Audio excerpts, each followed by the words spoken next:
What's up, everybody? This is T going over some winners and losers of the 2022 offseason so far. My first winner for the 2022 NBA offseason so far would be the Boston Celtics. Boston added Danilo Gallinari and Malcolm Brogdon. I think those are two very solid moves. With Gallinari, you're getting great half-court offense, something I think the Celtics lacked, and it showed in the finals this past year. Oftentimes, without drive and kick offense or just shooting threes, I feel like that they lacked a shot creator. Jaylen Brown, for example, showed his value as being one of the only consistent shot creators. And Jason Tatum obviously is a great shot creator. It's just at times during the finals, he didn't live up to his potential. So once one of the two shot creators were kind of like isolated or just like really well defended, it led to the Celtics offense going in a little bit of a rut. With Gallinari, you're going to get that problem solved for sure, because Gallinari, great shot creator, great shooter, and can really get you a bucket when you need it. And I feel like if they would have had one or two people like that during the finals, since they lost in 6, but it was a close series. Almost every game for the most part was competitive. If they would have had that shot creator, it could have made all the difference against the Warriors. On the other end, the Celtics got Malcolm Brogdon in a trade for practically, I don't want to say nothing to, be disrespectful, but it wasn't a lot. Daniel Tice, Aaron Nesmith, and a couple other players for Malcolm Brogdon is a pretty good return. Brogdon is just one of those consistent players, not super flashy, but he'll consistently lead an offense. At least he did on the Pacers. Play make in the half court, play decent defense, make the right plays. Like, this is a player that the Celtics really needed, and on top of that, it just makes their team that much deeper. He's also a great shot creator, can score for himself, and on top of that, on top of being a great shot creator, he's efficient. One of the only players to hit the 50, 40, 90 club. And if you look at a lot of his stats, most of his stats are close to that mark almost every year. Now, the only concern is the injury concern. That will be to be seen. But if he can stay relatively healthy and available, especially probably playing less minutes because Marcus Smart is there, or I'm not really sure how they would want to integrate him into the rotation. But regardless, though, he won't have to do as much because of all the star power on that team already. Hopefully that correlates to him having more games to play or being available for more games. I think this is a great move, and I think the Celtics definitely are a winner.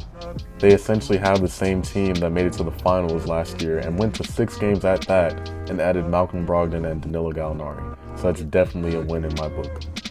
A loser for me, not necessarily in the team sense, but in an individual sense, is going to be Jalen Brunson. Now, when I use the word loser, we all obviously value different things. And being an NBA player, you're obviously going to value quite a few things like money, the chance to play for a winner, stability, being at home. And we do know that Jalen Brunson's dad is an assistant coach for the New York Knicks and that he has a lot of ties to New York. And I understand that. But in basketball terms, I think that he definitely lost in this situation. And here's why. 2 things. Jalen Brunson, I'm not sure, can be a number 1 option on a team. His best plays and his best work has been obviously without Luka because he has more room to thrive and everything.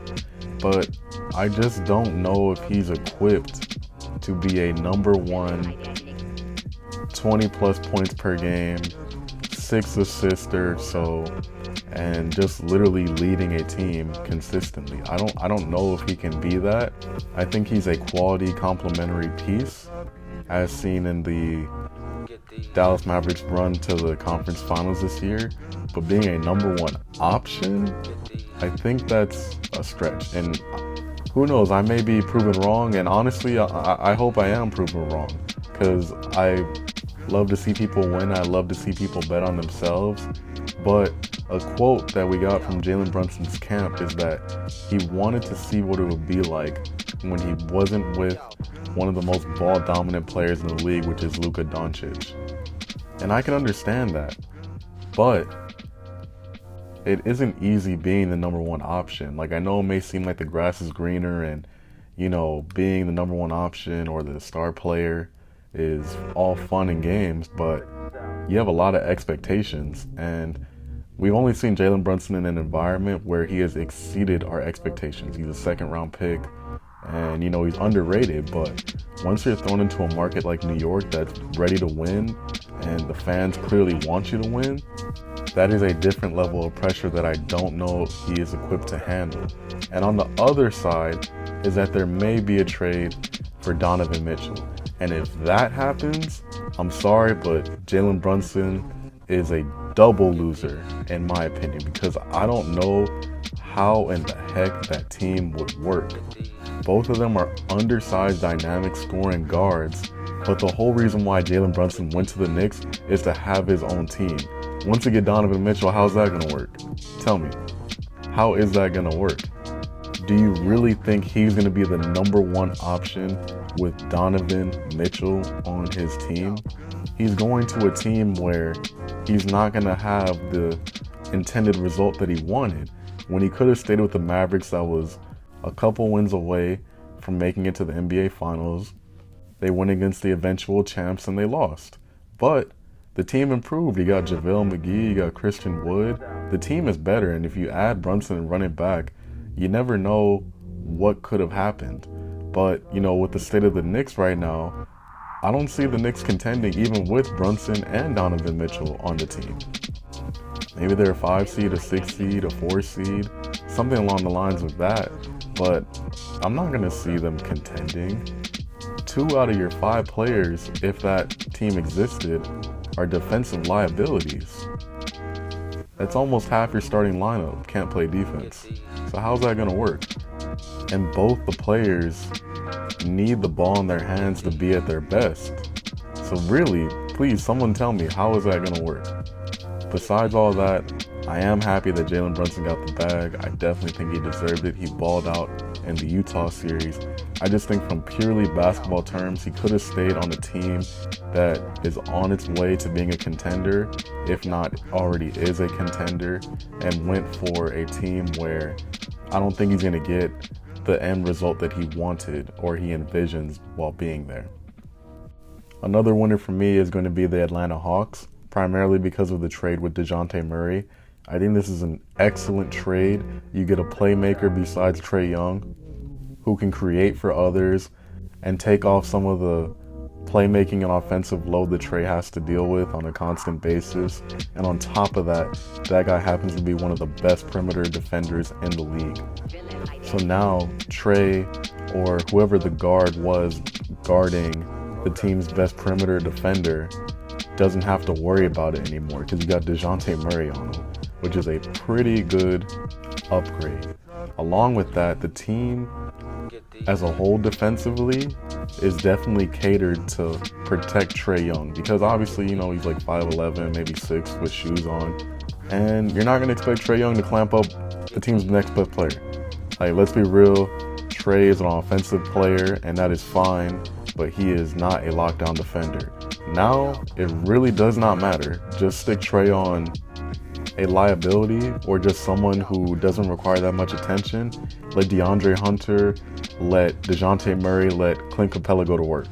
All 3 of those players I just named are quality defenders on the perimeter aspect, rim protection aspect, so there really aren't any weaknesses at all. This is the type of move that can really elevate you in the East, and I think that because of this move, I think their floor is probably top 5, ceiling could be top 3. But we will see because the East is extremely competitive and things change rapidly. But I just think that this move gives them a lot of assurance. And on top of that, on the other end, with them giving up the 4 or 5 first-round picks, I will say that is a lot of picks, but the thing is, when you can get a quality young player like that, who's in his prime, you do it. Picks are great, but the flip side of it is, the team that you're getting the picks from, like let's say if you're trading for a star player and you give up a whole bunch of picks, right? if you're going to be good anyways, or you expect to be good in that time period, it really doesn't matter how many picks up you give. Now, I will say to an extent, like you don't want to give up picks 10 years down the line or 8 or 7 years down the line, because a lot can happen then. But if it's in the next 2 to 3 years and that's when you are committed to contending, do it.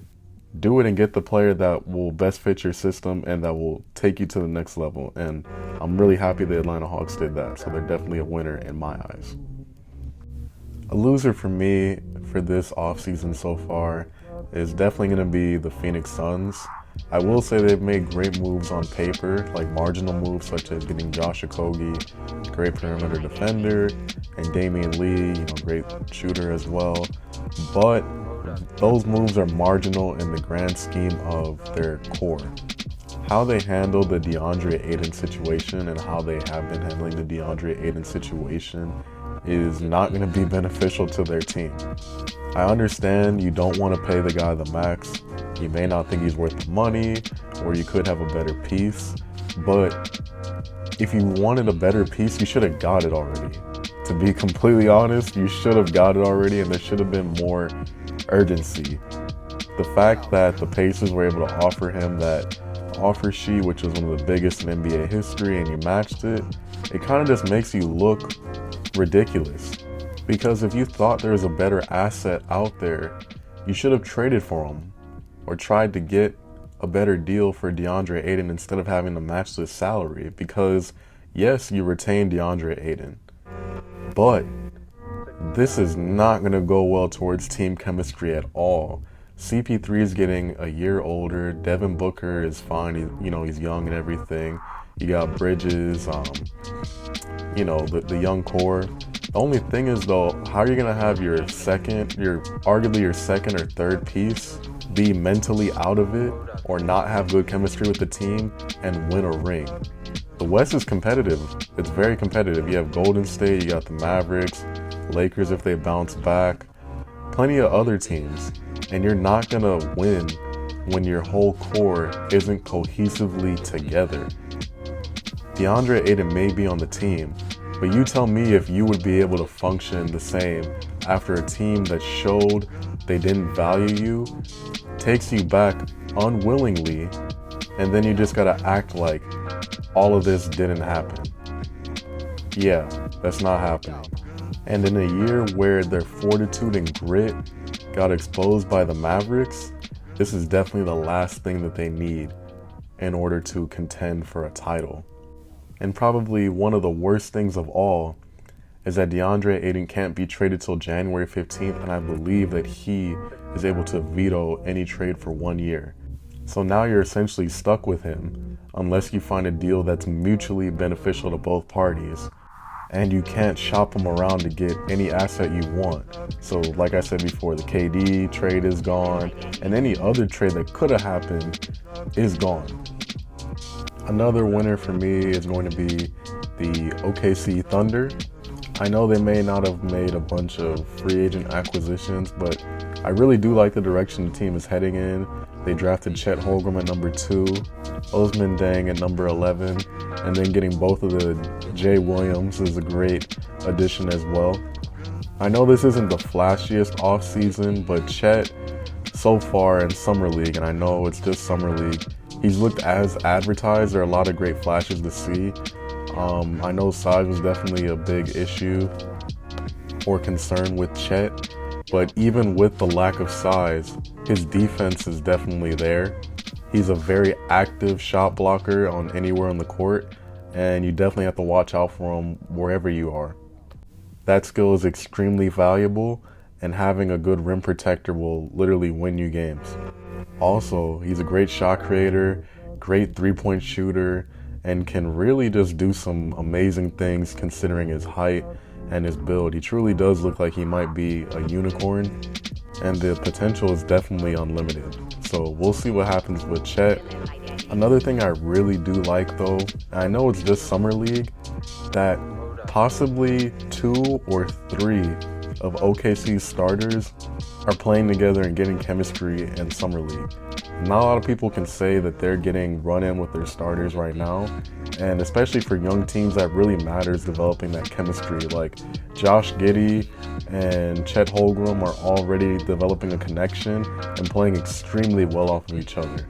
I think that's definitely going to benefit them in the long run, and developing that connection, especially like I mentioned, as a young team, will hopefully get them more wins.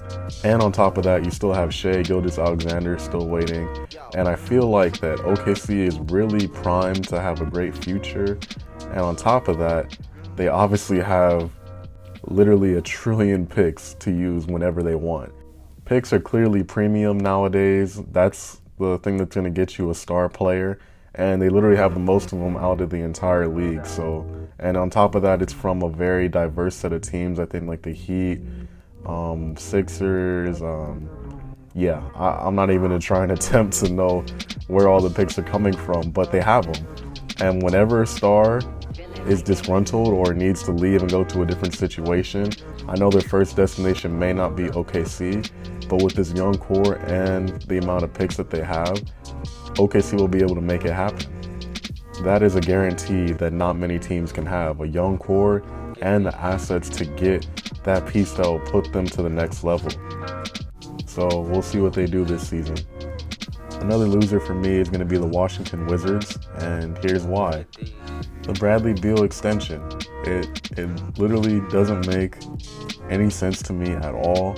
I understand that you want to retain your star player and give them the biggest extension in NBA history, but if I'm the Wizards, what now? What now? You don't have really any young prospects to build around Bradley Beal. I mean, you got Rui, you got Kyle Kuzma, but those aren't needle movers. And Bradley Beal is ready to win right now. He's in his prime, he's doing very well, but what pieces do you add to this team? And this extension incapacitates their cap space, so there's really no way to improve this team, and it's going to be stuck in no man's land. And even if you wanted to trade Bradley Beal, he has a no trade clause on his contract. He's one of the only players to have that. So that means that he can veto any trade for the next 4 to 5 years. So unless he gets a situation where it benefits him, he's not going to make that deal. So then it's essentially holding your franchise hostage and committing to being mediocre. I can't stand when franchises don't consistently try to improve. Like, you could have got a haul for Bradley Beal. If you call NBA teams asking like, hey, give me your best Bradley Beal offer, you're going to get some good offers. I just feel like there wasn't a ton of urgency made in this situation, and it's a big loss in my opinion, because they're going to go down the road that many other teams that were in the middle, not great enough to win, and also not bad enough to get a top pick. This is the issue that a lot of NBA teams put themselves in. Don't be like the Jazz, who for the past couple of years have been great enough to make the playoffs but never contending, and always having the same result, first round exit, second round exit. Don't be like the Blazers with Dame, that were good enough to make it to the playoffs or even the conference finals, but then always having the same result of just not being good enough to contend fully. Or even the Grizzlies that had Mike Conley and Marc Gasol. Like, quit running back teams that don't work for an extended period of time. And the thing that sucks is they don't even have a full squad. Bradley Beal's just left with no help at all. So I don't know what the Wizards are doing. You also lose Thomas Bryant, KCP, and others. I don't know completely the full list, but yeah, I don't like the direction that the franchise is going in, and I don't really see a way for them to improve from here. A Bradley Beal trade should have been done already, and now they can't even do it anymore. So yeah, sorry Wizards fans. Thank you for watching and taking time out of your day to listen. Feel free to like and subscribe if you like to support the channel. If you agree, disagree, or anything in between, feel free to comment that below. I'd love to hear all y'all's winners and losers of the NBA offseason so far. And yeah, until next time, see ya.